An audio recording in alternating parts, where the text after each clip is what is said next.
दोस्तों मेरा नाम शौकत इकबाल साजिद ते तुस मेरा चैनल वेख रहे हो रेवन्यू इलाज विच शौकत इकबाल साजिद। ते अज की जी गल हूँ तो तुहानूं दस्सने ने वो एक पटवारी का अहम रिकार्ड होंदा रजिस्टर उजरत नकूल।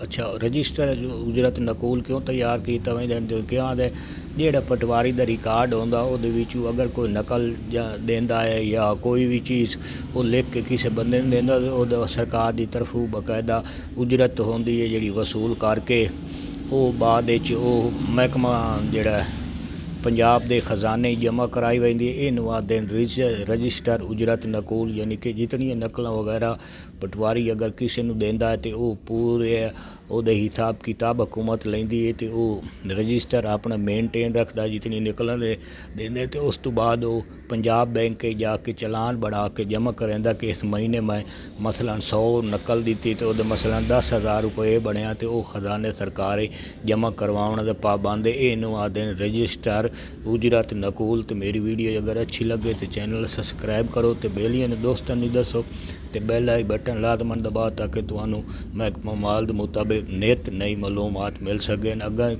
असी तुहानू दसे सा मजीद ये बारे पटवारी के रिकार्ड तो बाद असी तुहानू दसना है बई महकमा माल के केसां के बारे तो बहुत कुछ मालूमात होनी सुनने ना भूलिए। वसलाम।